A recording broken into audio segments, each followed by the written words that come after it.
Hello there, and welcome to the Thinking Fellows podcast. My name is Caleb, and today I'm joined by my father, Dr. Scott Keith, and our friend Paul Koch. Paul does a lot at 1517. He's a co-host of the Ringside podcast. He works on the craft of preaching and writing articles for the craft of preaching, doing the videos for the craft of preaching, getting other professors and stuff like that to write for the craft of preaching. He does the relations side of that. You go and drink with seminary professors till they agree to write some exegetical material. That's right. And and you've been on the Thinking Fellows a handful of times. Even this year, you drove all the way up to Big Bear. Yes, I escaped.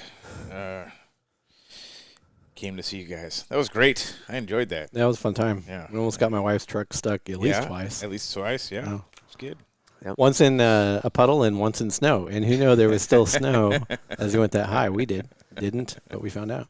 So the last couple episodes of the Thinking Fellows, we've been participating in the live stream of Here We Still Stand 2020. And as we've done that, we've had various guests come up and record Thinking Fellows because, man, we really haven't been doing a lot of in-person recording this year, and it's been great.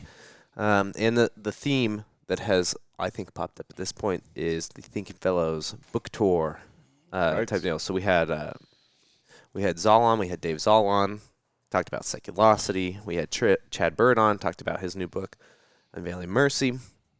Now I thought we'd go back to some older books in the 1517 publishing So catalog. you had to get the old men on to talk about the older books. I don't know how I feel about that. The reason why is there's an initial sale of books, right? When they first come out, the topic gets we do a lot of press on the show. We do a lot of sharing of it from all the other 1517 angles, and then a couple years go by, and then that sort of goes into the catalog. Well, after those couple of years, we have a lot more listeners than we did 2 or 3 years ago when the various books you guys have helped put together have come out. So now it's a good opportunity to maybe hit an audience, a new part of our audience who hasn't heard of the books you two have published with 1517, which Dad includes Being Dad. Father is a picture of God's grace. There's the Jagger Word Field Guide to Being a Man, I think is that the title? Yep, Yeah. that's it. Yeah. Yep. And then there's the Friendship volume, which 2 or 3 are gathered. where 2 or 3 are gathered, which I think I even wrote. You wrote for, Paul there. wrote for, And so, I wrote for. and so, yes, I think Caleb says, when I say he wrote for and I wrote for, he says he wrote twice for. I did write twice for it. It's a plain fact. What's great about that is most grad students have done that, right? They have ghostwritten something that a professor has used then with the professor's name on it. I'm one of the only grad students who gets to then gaslight it. Gets to go look at here. I've got a podcasting audience. I can tell the plain truth here. Yeah. But he put in, I'll give him credit, he put in a bunch of quotes From memory. between Luther and Melanchthon with the full footnotes in there that I didn't know about, and definitely added some spice to the chapter. Definitely added the seasoning. Well done, Scott. Yeah. Funny. So let's talk about those books. There's a theme in the books that you guys have done, and I don't want the lady listeners to turn off the show, but the theme is that in general, both of you have written books targeted at men. And again, not trying to isolate the lady listeners here, but there's got to be a particular reason you guys have at least felt comfortable or felt the need to write those books, and then also maybe some experience. I mean, your life experiences as men, right? About why you can say something about the problems you've identified. I'd say even when I started writing Being Dad, was right around, I wouldn't say it's the time we started Jagged Word, but it's not too long. Yeah, it was after. close. Sure. Maybe a year or so. Mm-hmm. So we started, I don't even remember what year, Paul. Was Jagged Word, I don't know either. 2012, maybe? Yeah. I was at Paul's house, and I think he'd done you had a blog before that, maybe? Did you? No, this was the first. Okay. What was that whole? I think I'm going to start a blog. Yeah. Yeah. And he's like, I want you to write for it. And I was like, I've never even read a blog. Yeah, that's right. That's right. And originally, Paul wrote, I think, for about 2 weeks by himself. Yeah. And then I started writing. And then it was just you and me for a while. Wow. Yeah. And we weren't releasing every day. I think originally we were each doing a couple a week. You would do your sermon in one, and I think I did 1 or 2 a week. Yeah. But pretty quickly he did. I didn't recruit anybody until later, and that kind of splashed out. But Joel Hess, I think, came on. Yeah, Joel, and then Graham Glover. And that was kind of the bedrock for a while there. Yeah. And it was, that was those early days of writing for Jagged Word were like the wild, wild west. I mean, this is before 15, 17. That's right. And eventually I had been, this idea of being dad had been kicking around, not as that title, but had been kicking around in my head since Concordia days. I was just kind of waiting to make sure you guys all made it grown up-ish okay before I did You're waiting for your children to all be adults and not total life failures. Yeah, that's right. Yeah, and so hey, glad I'm not a failure. But we started talking. I mean, Paul and I were hanging out a lot back then, and it made it really easy to just talk about chapter ideas and format and how would I do this. And I think I even did a couple preliminary articles on Jagged Word as like floated them as feelers, and then I think I even gave a talk at his church as like a feeler for how this would go. And it was, I mean, I couldn't actually think of a better way to do that because I had never written a book before. I mean, I'd written articles, but like more scholarly articles, 3,000 to 5,000 words. Stuff you make fun of now. Yeah, footnoted, that nobody reads. Right.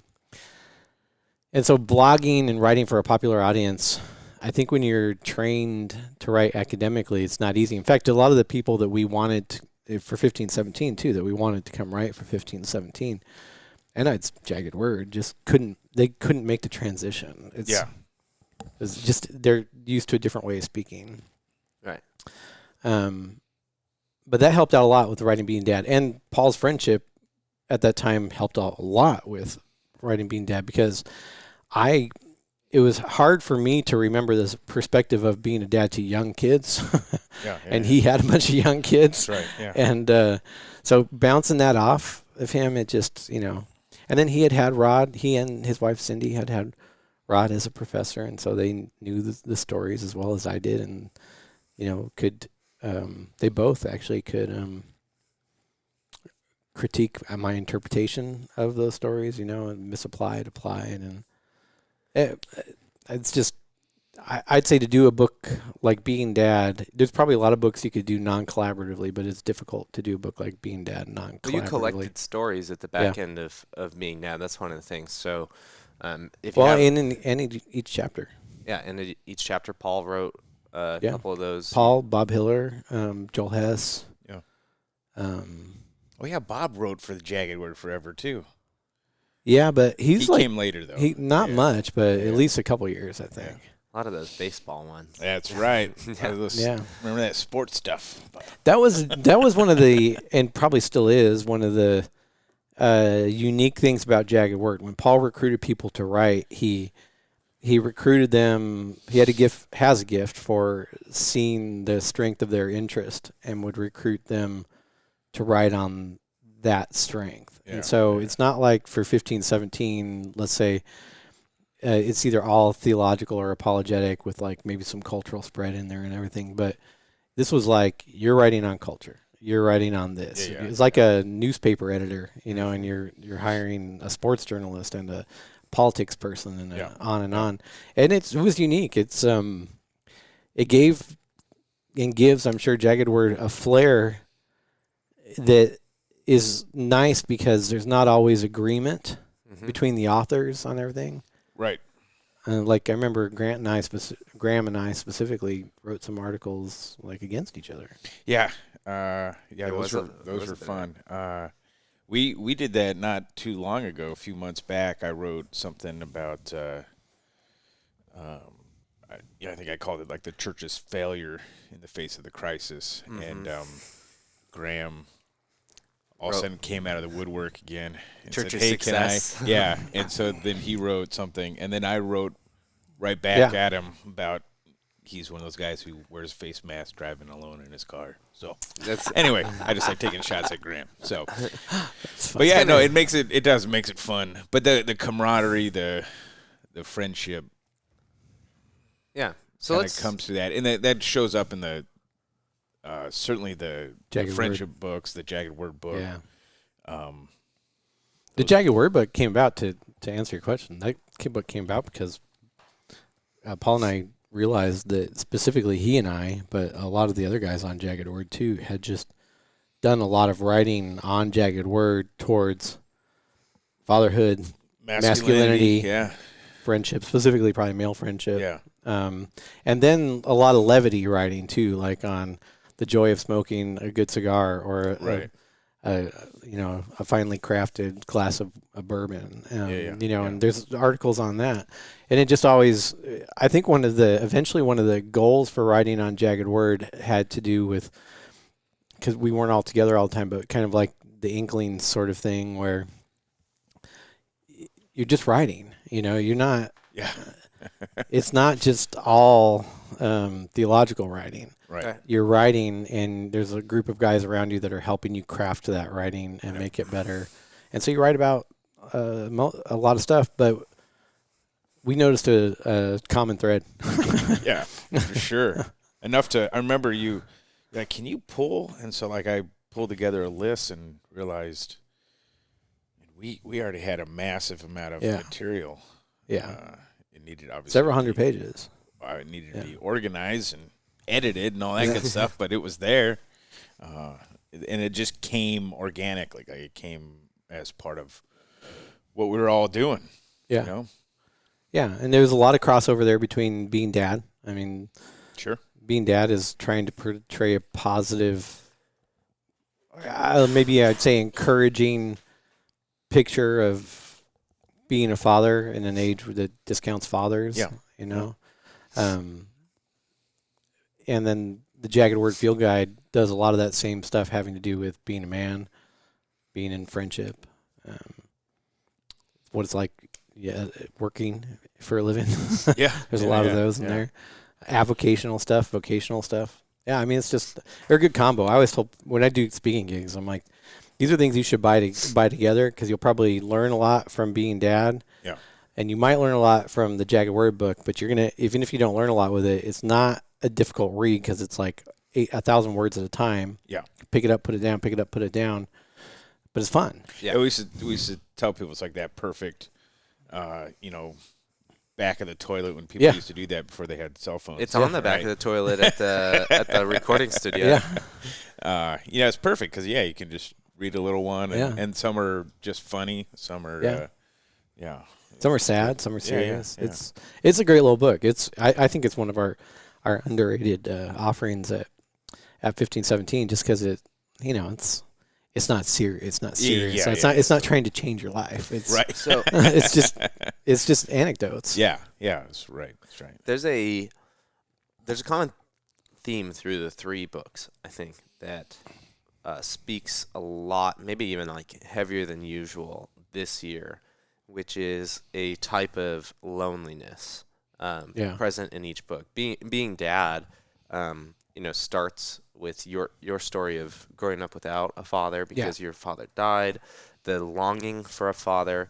A lot of people you talk to, and you talk about this in book, can relate to even a father being there, but sort of like presently absent. Yeah, presently absent dads. The field guide has a lot to do with this as well. We're sort of talking about stories where other people draw you out of yourself. I don't think any of the solution in there to being a man really has to do it with going alone. Right. And then obviously the friendship book as well addresses a society of loneliness and particularly the vocational or divine parts of being a friend, and how a friend isn't just somebody who's sort of like present, but actually brings the word of God to you, Yeah. both directly and indirectly. This year is a year of loneliness. Yeah. Right. Well, and it's funny to me that since the friendship book, the Where Two or Three Are Gathered book, I had been just sort of working on some data on male loneliness, and it's kind of terrifying. I mean, it's male suicide rate, usually attributed to loneliness as the reason, is 3 times that of women. Oof. And when I would give this talk, I'd say, raise your hand in the room if you know of a man that's committed suicide, and it's Everybody in the room. nearly 100% every time, right? And if you say raise your hand if you know a woman that's committed suicide, it's usually 2 or 3 people out of 50. And it's just it's staggering, and it's just not talked about. And even if you have good friends, right, and if you've written a book on friendship and a bunch of articles on it, you think you're immune to it. Right, you're not. And then you realize you're not. I mean, you just realize you're not. I can't tell you. I mean, I've gotten texts from Paul saying, we need to get together. My friend Aaron, this happens all the time too. And we have these friends, but it's just the society is sort of hardwired to drive us apart, not together. And it's shocking how deep and how fast it can hit you. Yeah, and I think it's that thing when you get together, it's that all you and I, Scott, we've got that kind of relationship. We had years where we were apart, and then saw you at a conference in Fort Wayne of all places, and it was like picking up. Yeah, like we were still in college almost. Straight out of the Fort Loves, man. Yeah, that was crazy. And it was and so you cherish it then, and then you I don't know. I think part of it is our society's built that way. I think in our country, certainly, there's this romanticizing of the kind of the lone kind of man does it on his own by himself, and it's in those gatherings together that we're reminded that that's a lie. I mean, we desperately need that actual gathering around each other. Like like you brought up in this time with everything going on, when I came out to see you, it was after Easter, I think, right? Yeah. And it was just kind of rough.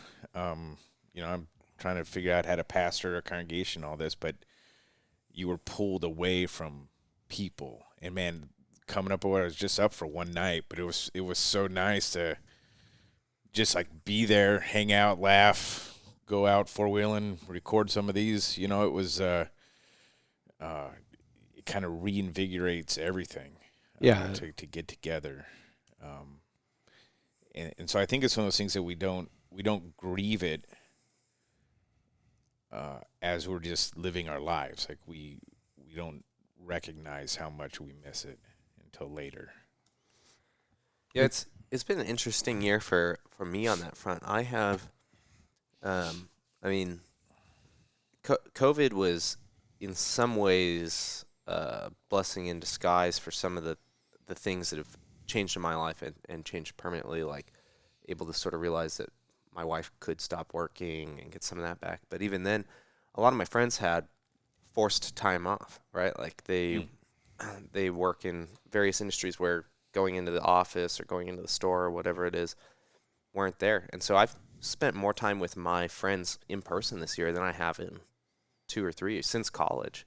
This year I've seen 4 or 5 friends, some of them who have come and stayed up in Big Bear with us for a week or more because people didn't have work, and you could call. And I called my buddy and like, come down, come stay with us for a week. Just if the state's gonna say you can't be at work, let's just come. That's right.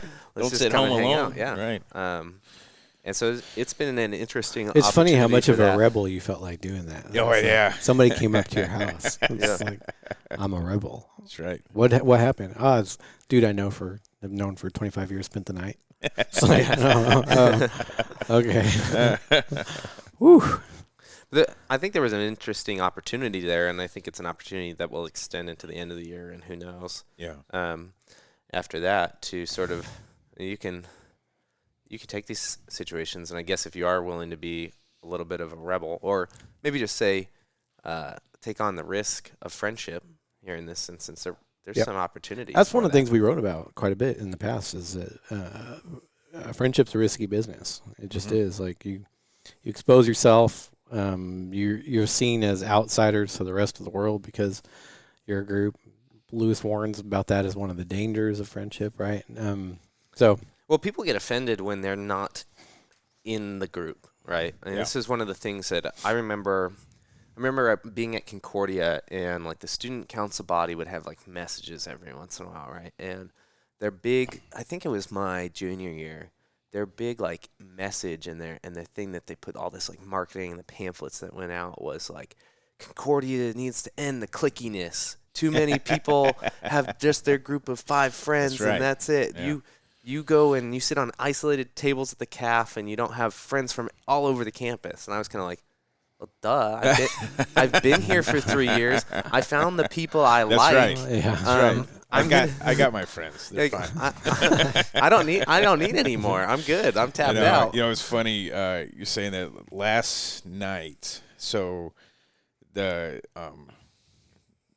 the live stream, all stuff is going on here, and there's not a lot of folks here, because it's this small contingent from 15, 17, and there's still, even with that small number, there's still a bunch I haven't even talked to yet. And to your point, last night during dinner, I sat at a small table with your dad, and we laughed hard late into the night. I didn't talk to anybody else at the whole. It was like we were just like sitting there and had a great time, and I don't regret that at all. It was like, I'll say hi to those guys sooner or later, and they're all lovely people. It's not that. It's just I was having a good time. Yeah. We don't get as much of a chance to do that anymore. No. When you do, it's no. Yeah. So that's. Unfortunately, that's one of the things that like about the Here We Still Stand conference for me. Yeah. That's actually my favorite part of Here We Still Stand every year. I mean, talks are great. Don't want to discount the talks, including one that I will be giving next year during a breakout. Oh my gosh! And, every episode. And wait. No, the reason why is listen.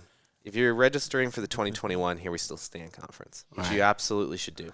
Okay, I'm in a competition, an unspoken competition. Loso doesn't know he's in this competition. It feels kind of spoken. Okay. Loso doesn't know he's in this competition, but I need to beat Loso for the big room for the breakout. There's a big room for the breakouts. If you're a Thinking Fellows listener and you're coming to Here We Still Stand 2020, register for Caleb's breakout. That's how they determine the size of the room, right? Yeah, who gets the most registered. Yeah, all right. You can pick mine. We're shooting for the big room next year, guys. Thinking Fellows listeners. When you get to choose your breakouts. Are you doing this on Outlaw God too? I will be. Okay. I told Dan Price, I was like, listen, I'm never going to beat Loso at a battle rap, but I might be able to beat him at this. That's right. So, but no. I'd love to see you try to beat him in a battle rap. Yeah. That would be amazing. That's not going to work. But no, Here We Still Stand, generally speaking, not this year, is a gathering of a lot of people. Yeah, that's what it is. And you see friends you haven't seen for a long time. You meet new people. Somebody catches your ear and pins you down, and you end up talking for. You look down at your watch and it's 1 a.m. and you realize you got to be at breakfast at 7. And that's one of the great parts of that. And I think this year also we moved. Everything was digital. We've maybe seen people, but by seeing people we mean like on a camera, right? And it's hard to get that sort of unique, risky conversation going on when Zoom and Google might be recording everything you say. Or it might cut out, or the audio cuts out for 5 minutes, or you're not picking up on the facial cues that somebody was done talking or not done talking. Right. It's just, it's not the same thing. We can. I'm gonna get on a bit of a rant here, so get ready with my mute button. We can call this the new normal all we want, but it's not normal. Right. Right. This is not how humans are not adapted to interact with one another via a screen and 1,000 miles. This is something that was, I mean, I remember traveling to Europe in 1997 when we did, and I was married, and you were born, and Josh was just born, and not being able to see anybody for 2 weeks or really even reliably talk to anybody for 2 weeks was difficult, and it's certainly better when I go now that I can hop on FaceTime and see people. Right. But it's not an actual substitute for the real thing. Right. It's at best a temporary Band-Aid, and the fact that we are trying to turn this into the new normal is not a good idea. It's funny because this year has especially not within the church or within the gospel or within the body of Christ. Right. Yeah. Well, and this has changed something that for years I think most people, including myself, had viewed as sort of like an awesome gift in the form of like good video communication, Sure. right? Like we rely on it at 1517. We use it at 1517. We use it in personal ways, right? But not for relationships. You know, my kids' other grandparents live in Minnesota. You can call grandma. Grandma can talk to you and see you. Well, grandma sure likes it better when you show up in Minnesota in the car. It's way better when you show up in Minnesota, right? Yeah. And I don't think we can just lean into like it's over. We're just seeing people over video now. Yeah, right. Video is sort of like is supposed to, at its best, make you long for the real interaction, right? Like it might help you get there, but in reality, it actually should make you wish that you were there, and down the road, do something about being there. Yeah, I mean, friendship is a difficult thing to start or maintain via video conference. Again, friendships can endure periods of silence. Absolutely, yeah. But I think that's one of the things that makes them distinctly different from marriages, right? But yeah, you can't have a marriage where you didn't talk to each other for 10 years. Yeah. You don't see your wife for 10 years, pick off right where you left off. That's probably not going to work. So yeah. So the books, we're talking about how there's some crossover themes. Loneliness, definitely one of them. On the flip side of that is the camaraderie you guys have been talking about. Paul, I just saw you post pictures of going somewhere with your son. Yeah. And those kind of like those trips are like sort of, I mean, there's a difference in the relationship. My dad's my friend, but there's a difference in a relationship, right? Mm-hmm. But that's one of those areas where the being dad and the being a friend thing kind of cross over on the camaraderie of like. At least it starts to on things like that. These special trips out with your dad. So where'd you guys go? And I took my. You mean just recently? I took my son backpacking. Okay, but it was a trail my dad took me on 30+ years ago. I mean, I can still remember some of it. I'm like, I remember these rocks. And it wasn't a hard trail, but my son's just getting to that age where he can carry his own weight and he can go backpacking, and so we started doing that. But that, like my son right now is at that age and where he just loves spending time with me, and so there's like zero hesitation for him to go out and spend that time. And so I'm trying to cultivate that, kind of instigate that. Let's go, whether it's working on the car or going backpacking or just down. We do a lot of trips to the hardware store because we have a household full of women. So, Titus, want to go to the hardware store? Yeah, sure. And they used to have popcorn at the hardware store. And now they don't. Terrible. Right? Yeah. So, but anyway, we go out and do those things. But because there's certainly that investment of real camaraderie is a good way to put it. Like I could sit in the car with my son and, it's not like we're talking, but we're just there in the car together, and that's actually worth something, and then, you're spending that time, and then when the conversations come, you're learning about who this guy is, and letting him share himself too. And so we do that with our friends. Friendships are fascinating and confusing. They're one of the things every time, I think we've talked about friendship is people will ask those questions of how do they do that, right? Yeah. And I don't think we ever have a good answer. No. Because I've even gotten it. know. Don't you ever get mad at them? I'm like, well, Yeah. Yeah. It's like, and like, well, what do you do? And I'm like, I don't know. It's like, it's just, they're your friend. It's like you can be mad at somebody and still be their friend. You can be mad at somebody and still love them. And I think that's we miss that a lot in our society. We miss that. Cancel culture doesn't encourage you to be angry with somebody and yet love them. Right. Or think somebody did something wrong and yet love them. Still, if they did something wrong, they need to be punished, excised, driven out. Oh yeah. Well, you need new friends, right? Like there are, that I think that would be the big problem, right? Is like if you do get angry at Paul, like it's time to go find new people, is kind of the reaction that you would see now, and I think that's pretty dangerous. I've definitely been upset at my friends before, too, and you're right. There are reactions within that relationship where sometimes you call them out, sometimes you just kind of ignore it and it goes away. Sometimes you don't hang out with them for a little while. You get a breather. Mm-hmm. But it's not in the effort one more difference between friendship and marriage. Yeah, that's right. Yeah. But it's not in the effort of going, this person has sinned so gravely against me by. Well, even if they did, right? Is this a call for excising them from the friendship or for mustering? I think Paul called it a couple of years ago on a podcast we did at a pastor's conference. The courage to stand before them in the name of Christ and forgive them. Yeah, can your friendship... That takes courage. Yeah.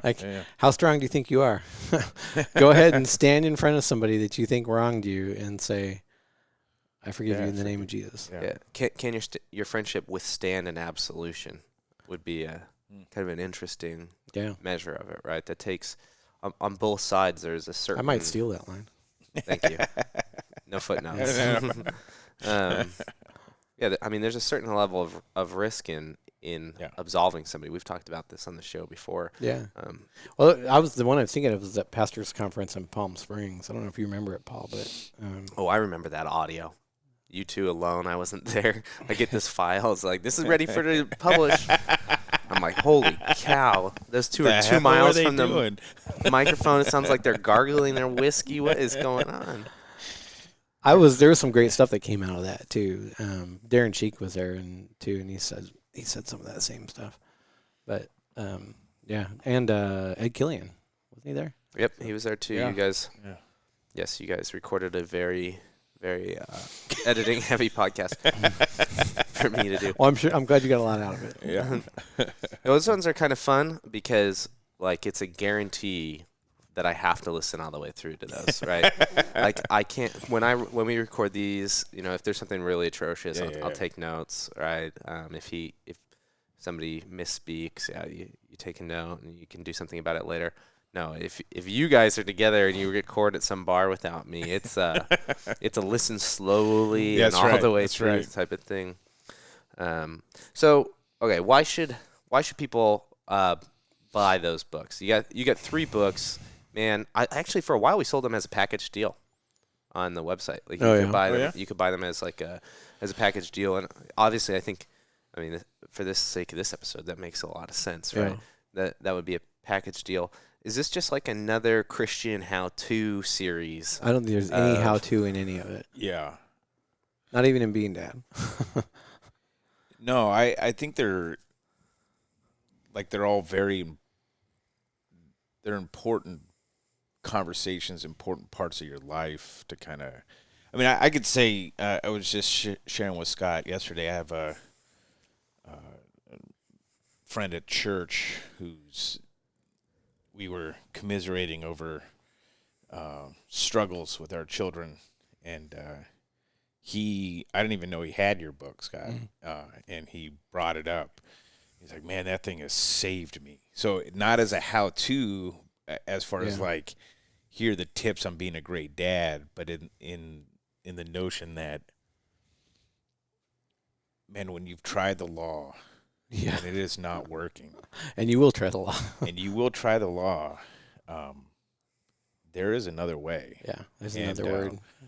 And that he held on to that and said, I'm going to do this, and I'm going to be this presence of grace for these kids, and so so it's huge that way. And I think the other ones, like you asked just kind of like how do you use them, but that where two or three gathered, I've actually given that personally several times to. It's funny. I think about it. There are Christian men, newer to the faith though, and guys that have kind of come closer to me, and I go, here, I think you'd enjoy this, and they're they're always like, well, like, is this my copy? I'm like, yeah, just read it. It's fine. Yours, give it away, whatever. I said, but it's like it's a helpful conversation again about what is this thing of friendship that it's almost kind of like again, it's not how to, it's not how to have friends, but there's a weight to this relationship. One of the things I like about that book is I asked a bunch of my friends to write the various articles in it. Yeah. And so you get to see just like even in their writing, the difference between all these different men who are all, to one degree or another, friends, all know each other, have known each other for years and years and years. One of the great things about that book is I asked Paul to write on the theology of friendship, and Paul starts out by saying, should there even be a theology of friendship? And I was like, that's amazing. That's like, couldn't ask a better question there. So yeah, that's just different essays on various aspects of friendship. And then some examples. But I think that what's great about it is it's just that thing that not a lot of people stop to think about. I mean, clearly C.S. Lewis stopped to think about this. You got some great, like Cicero stopped to think about this. You got some huge minds that did, but they just kind of talk through it that this is not it's not a flippant thing or a light thing. Yeah. It's a crucial part of our lives, and so to think deeply about it is helpful. And the Jaguar book is fun. It's fun. Yeah. There'll be parts of it that are meaningful and helpful, but it's just kind of a blast. It's cool. It mimics, like, if you've ever seen it, if you've ever walked into Barnes & Noble and seen, like, every couple of years they, like, reskin, like, how to tie knots and fish and other cool skills. Yeah. Like, and you're like, I would like to learn how to fish with some string and a bottle opener. That's right. And that's, I think that's what that is in the midst of those books. And so it's, like you said, it's kind of fun. Well, hey guys, I mean, we made time. I will put links to those books in the podcast. Heck, I have some power over the store in a couple weeks, so maybe I'll even be able to get that bundle back together. I'll have to talk to Eve over in publishing and see how logistically challenging that would be. But awesome. If you listen to this, I said this at the beginning of the Dave Zoll episode. I realize that statistically people are reading less and less books every year. It's when we ask you to buy a book, and in particular we ask or suggest that you read that book, we're asking for quite a bit of your reading time in the year.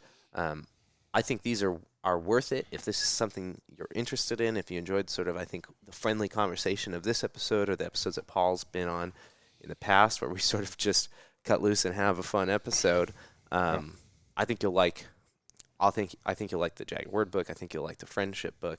And Being Dad is a 15-17 classic at this point.